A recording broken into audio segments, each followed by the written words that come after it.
क्या आपको पता है कि पूरे ब्रह्मांड को चलाने वाले जगन्नाथ जी की मूर्ति अधूरी क्यों है? बिना हाथों और पाँव के।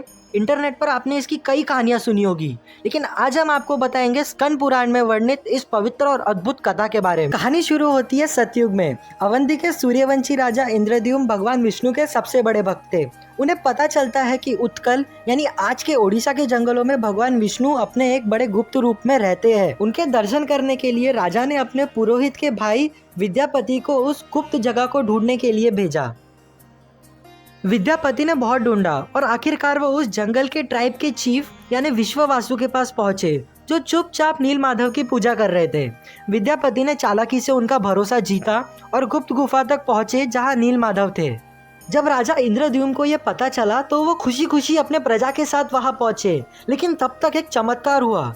नील माधव धरती में समा गए और गायब हो गए। राजा बड़े दुखी हो गए और उन्होंने आमरण अनशन शुरू कर दिया।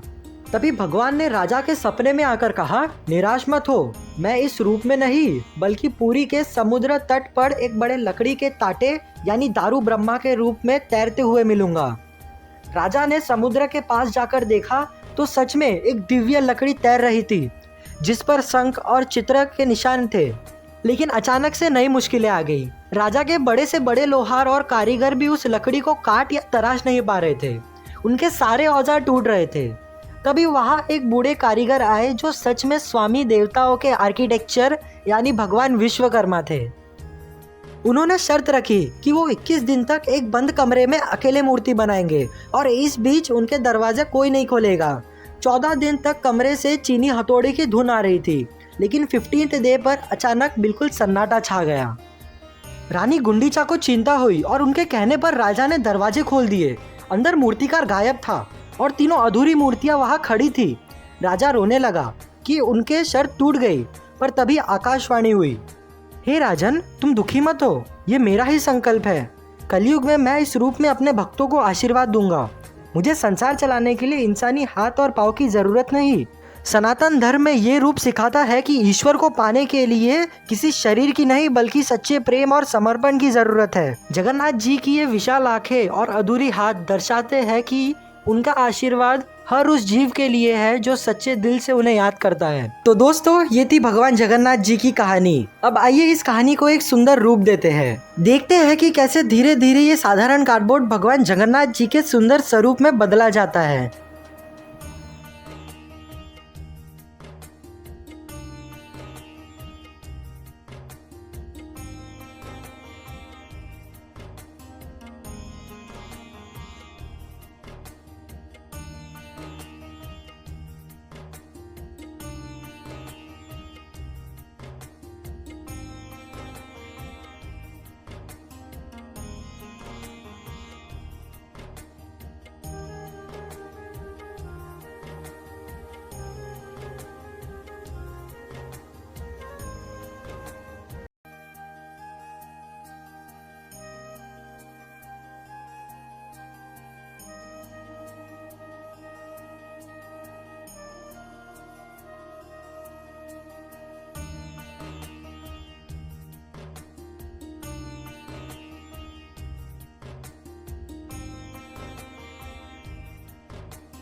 और इसी के साथ हमारे जगन्नाथ जी भगवान बनके तैयार हो चुके हैं। अगर आपको हमारा ये वीडियो पसंद आया होगा तो वीडियो को लाइक करना मत भूलना, चैनल को सब्सक्राइब कर देना और कमेंट में ज़रूर लिखना जय जगन्नाथ।